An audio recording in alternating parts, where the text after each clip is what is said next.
Wait, turn your mic on. The mic is muted. There you go. Hear me now? Yes. Well, any introduction by way of passing some time, so coach, just go ahead.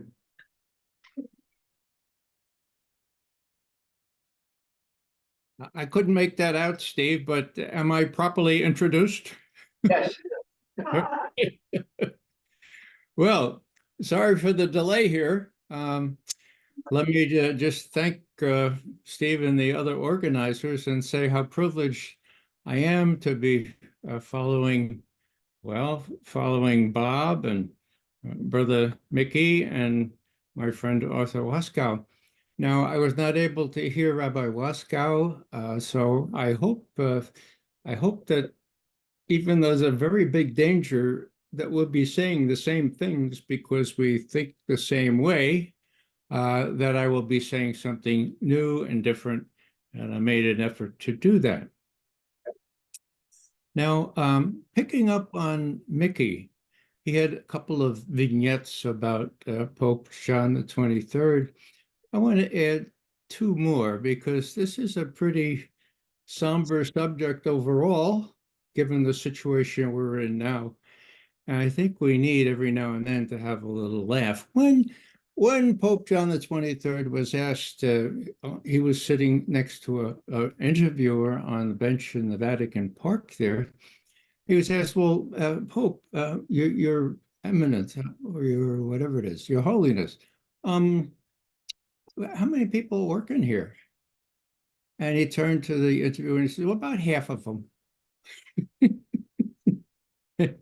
I hate Zoom because I can never hear if anybody laughed. All right, here's one more.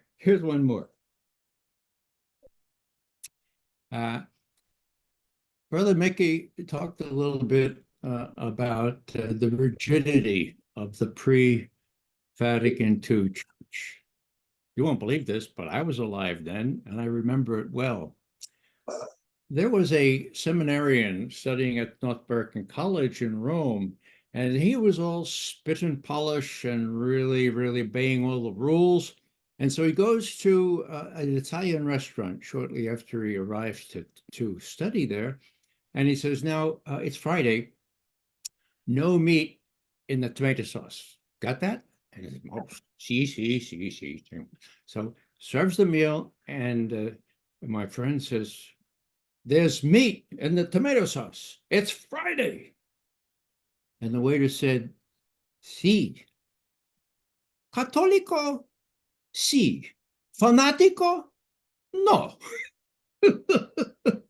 So my friend learned right there that not only Pope John the 23rd was not a fanatical, not living in the past, but even simple Italian waiters, okay? Keep that in mind.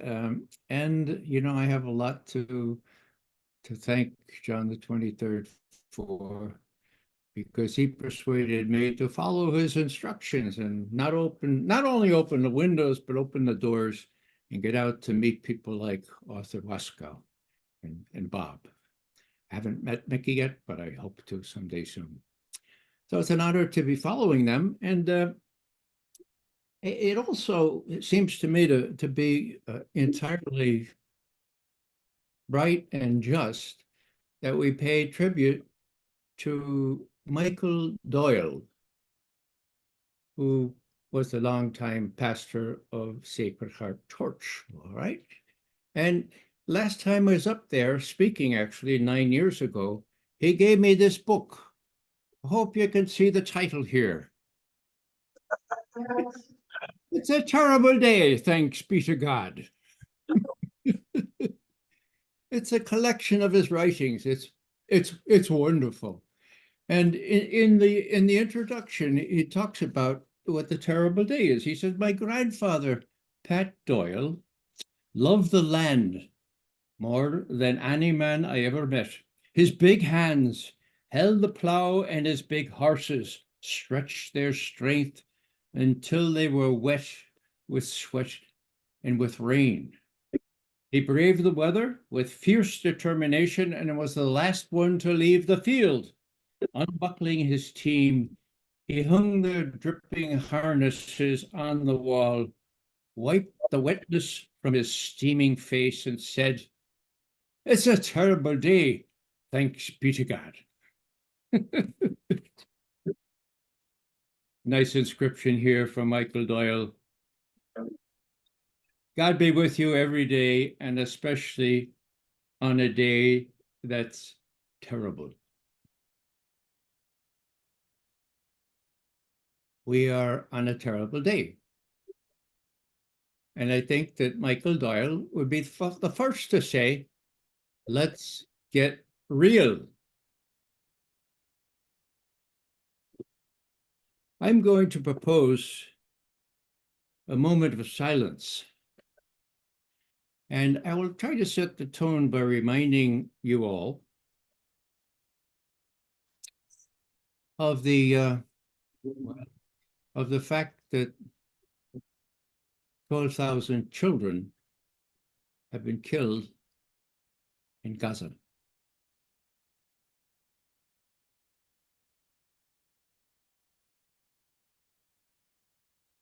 That this genocide, duly called that by the International Court of Justice, is enabled by our Catholic president. I will recite now some words from Matthew and from Jeremiah, which pertain to what's going on in Rafah today. A voice is heard in Rafah, weeping and great mourning. Rachel weeping for her children and refusing to be comforted because they are no more. I would ask for a whole minute of silence while we reflect on this real thing.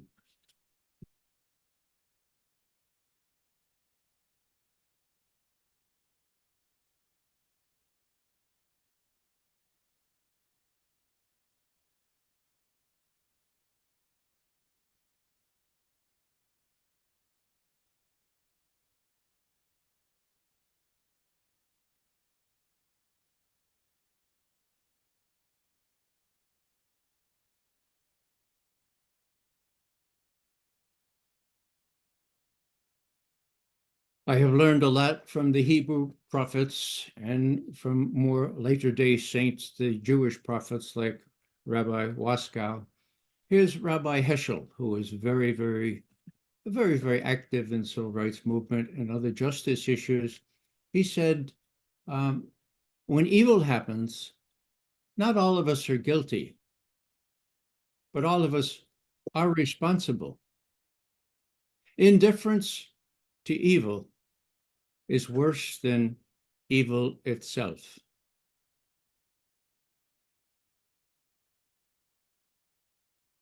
Now, we'll get to Pachim and Taras, but I want to just set the stage from the last genocide.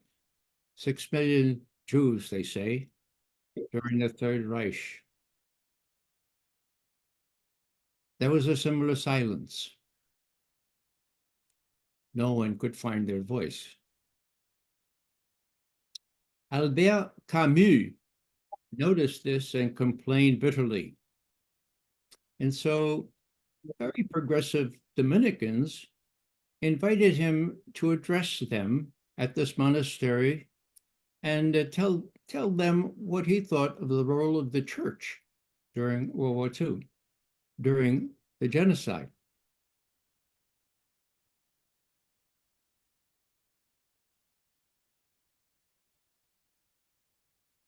This is just a paragraph of what Camus told these Dominicans. This was 1948, just 3 years after the war. For a long time during those frightful years, I waited for a great voice to speak up in Rome. In Rome, I, an unbeliever? Precisely. For I knew that the spirit would be lost if it did not utter a cry of condemnation when faced with force. It seemed that a voice did speak up. But I assure you that millions of men and women, like me, did not hear it. And that at the time, believers and unbelievers alike shared a solitude that continued to spread as the days went by and the executioners multiplied. It has been explained to me since that this condemnation was indeed voiced, but it was in the style of an encyclical, which is not all that clear. The condemnation was voiced, but it was not understood. Whose fault is that? What the world expects of Christians is that Christians should speak out loud and clear, and that they should voice their condemnation in such a way that never any doubt, never the slightest doubt, could rise in the heart of the simplest man, that they should get away from abstraction and confront the blood-stained face history has taken on today. And finally, what I know, which sometimes creates a deep longing in me, is that if Christians made up their mind to it, millions of voices, millions, I say, throughout the world, would be added to the appeal of a handful of isolated individuals who, without any sort of affiliation, today intercede almost everywhere and ceaselessly for children.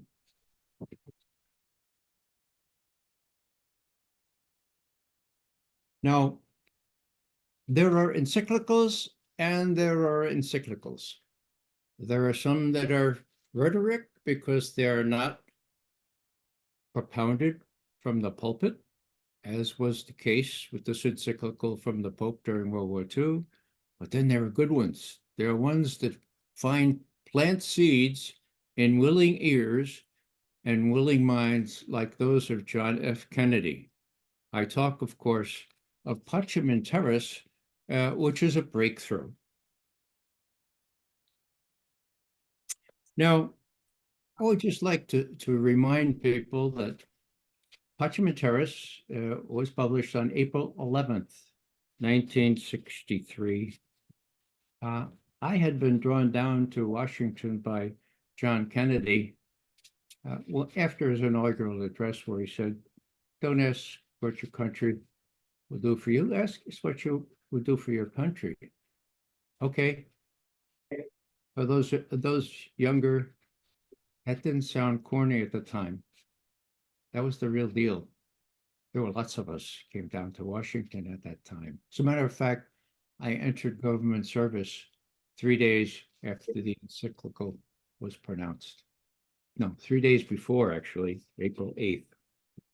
Now, I have to point out in an ecumenical strain here that it wasn't just Pacem in Terris that set John F. Kennedy on the right path. Earlier seeds had been planted in him by 6 Quakers who had vigiled and vigiled and vigiled in front of the White House and in front of the Congress. They were planting seeds. One of them is a good friend of mine.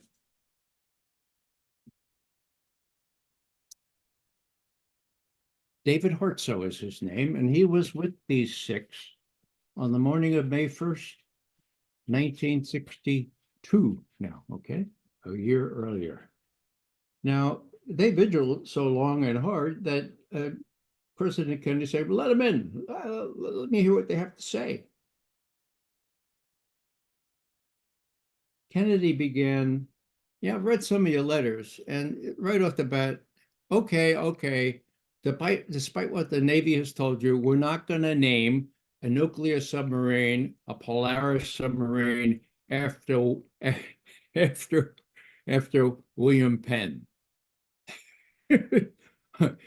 You people, a lot of you from Philadelphia, you know what that means, right? William Penn was not see appropriate to name a nuclear submarine. So he set the stage, JFK did. He said, I assure you that will not be done. And then David Hartsough tells me, and David was only 22 at the time, and he was part of this 6-person Quaker delegation. He said, Kennedy listened to us. And his message was, the military-industrial complex is really, really strong. I face a lot of pressure, and it's up to you to create the countervailing pressure so I can do some good things here. So David Hartsough told me and others that. And the big thing for David was that John Kennedy was listening as much as he was talking. Now, again, that was May 1962. Then came the Cuban Missile Crisis, the fall of 1962. I remember it well. I reported for active duty at Fort Benning, Georgia, the Army Infantry Training Center on the 3rd of November, 1962. What was remarkable about that? There were no weapons there. Mind you, the Army Infantry Training Center with no weapons. So we finally got up the courage to ask somebody, where are the weapons? And we were told they're all in Key West. 2 divisions came through here 2 weeks ago, took them all down at Key West. They're ready to spring into Cuba, although it looks now as though that will not be necessary. That's how close I came to the Cuban Missile Crisis. Now, suffice it to say, everyone understands how traumatized President Kennedy was at that. It's one thing to talk about nuclear war. It's another thing to have, as one writer said, to experience this arms race and this threat in an existential way, huh? In other words, that's when these odd Quaker thoughts and Parliamentaris started being considered seriously by President Kennedy. Parliamentaris the following year. Well, let's take a look at April 1963 now, Parliamentaris on April 11th. What else was going on? Oh, wow. Kennedy had a secret correspondence with Khrushchev. Secret. Right. You do this through communicators. I doubt whether there were prying ears or eyes that were unaware of what was going on. And this raised suspicions among what we call the deep state. Kennedy wrote a secret letter to Khrushchev, and he said, quote, I'm aware of the private attacks on Soviet ships in Cuban waters. We're taking action to halt those attacks, end quote. Okay, wow. At the same time, in April of 1963, put yourself now in that period. Kennedy sent a presidential emissary to Cuba to get release of more of the hostages that had been taken, prisoners that had been taken during the Bay of Pigs fiasco. And guess what?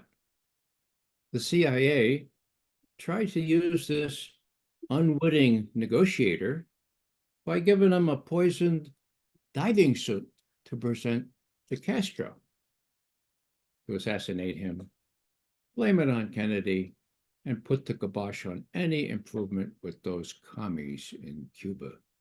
That was the sentiment in those days. That is reality. And that's what Kennedy faced, not only from the military-industrial complex, but from the deep state, which is a very real part of the military-industrial complex, which we'll get to in just a second. About the speech, well, the speech was a magnificent speech. It was the best speech that any president ever gave. And he drew a distinction, Kennedy did. This was June 10th now at American University, so 2 months after the encyclical Parliamentaris. No government or social system is so evil that its people must be considered lacking in virtue. And that echoes Parchmenteris to fairly well. They both talked about mutual trust and cooperation between ideological opponents. Kennedy finished up, or in the speech, he says, "For in the final analysis, our most common basic link is that we all inhabit this small planet.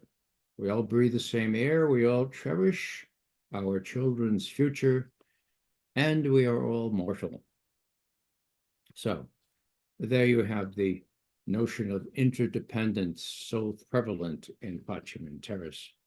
Finally, another quote from the speech: "To make clear our good faith, I now declare that the U.S. does not propose to conduct nuclear tests in the atmosphere as long as other states do not do so. We will not be the first to resume such tests," end quote. Kennedy was reported to have told his brother Bobby, "Well, you know, I think probably I need to, it would be appropriate to go to the theater tonight." The allusion being to the assassination of Abraham Lincoln. He faced such strong opposition from the military, from the intelligence people, from all who thought he was too soft on the commies. You can't make peace with the commies. A footnote here: the Pope died just a week before John Kennedy's speech, but I believe he heard it. He heard it anyway, and he heard the resonance coming from Parchmenteris. Now, when we talk about the military-industrial complex, you'll remember that Eisenhower warned about the military-industrial complex in his very last talk on his way out of the presidency. We can all be sure that he gave John Kennedy, his successor, chapter and verse on these dangers, okay? Matter of fact, I'm sure that Truman gave Eisenhower the same lecture about watch these guys. Truman later saying, "I created a Frankenstein in the CIA."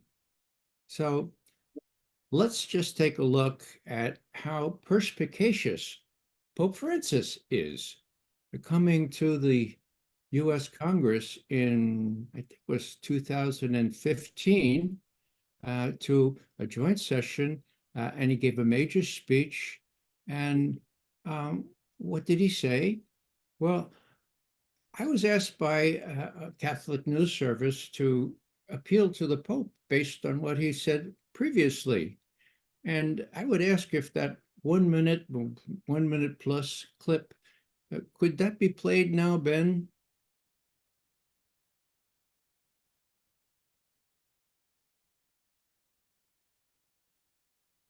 Now, I just would warn you, it's just 1 minute. So if you fall asleep, you'll miss the whole thing. And it's very, very important.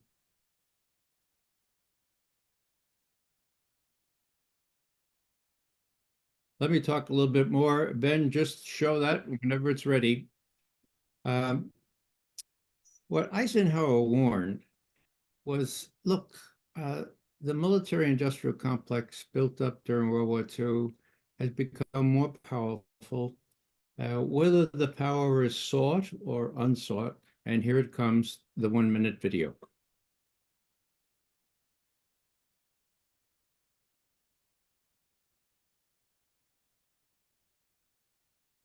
Your Holiness, I have no point. We begin to know for our conclusion. And the lady that speaking at the end of the question pointed out called the real power. What you call the real power was the blood reddish on the spirit. Now, if you look at the conflict in Ukraine, you will see that the blood on the spirit is the color. People are making even good on this floor. People appropriating money in the UN government for the vote are receiving approximately from the sale of the country. And this has not. So I would just to follow the political reversion to the whole John Wallace Act. And Sunday, I'm sorry, that was the one before there's a little bit of training between Russia and the United States.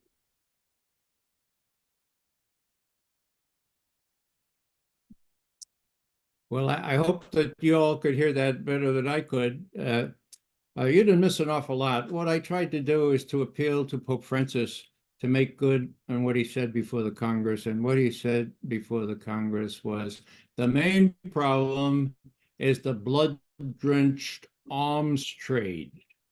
Whoa! Now, what happened? Oh, the congressmen and the senators all got up and oh, it was great applause. And then they looked in their pockets to see if the latest envelope from Raytheon was there, and the one from, oh yeah, that's still the one from Lockheed. Yeah, it was giving, it's giving cynicism, hypocrisy, a bad name. The Pope identified the problem, and they all clapped, and they're all on the take. And that explains, in large measure, why they want to throw good money after bad at Ukraine and at Israel. Now, I coined an acronym. It's in the dictionary now. I'm very proud of it. It's called the Mickey Mat. And it sort of rhymes a little bit with Mickey Mouse, so it's easy to remember. And what it stands for, if you have a pencil, this is on the final, okay? All right. It stands for the Military Industrial Congressional Intelligence Media Academia Think Tank Complex. Mickey Mat. Now, why do I say media? As if in all capital letters, because media is the linchpin, the cornerstone. Without the media, you can't do these things. Witness just, was it yesterday, the day before yesterday, Tucker Carlson interviewed the head of Russia for 2 hours. The media has not given you the chance to see it. Isn't that something, huh? Don't you want to hear what the president of Russia says? Okay, so that's just an example. Now, a friend of mine took a cotton to this Mickey Mat. Ben, if you have that next little clip from YouTube ready, I'll introduce it now, but feel free to start running it whenever you're ready. This is what he did. Watch carefully because it goes rather fast. In the councils of government, we must guard against the acquisition of unwarranted influence, whether sought or unsought, by the military-industrial complex.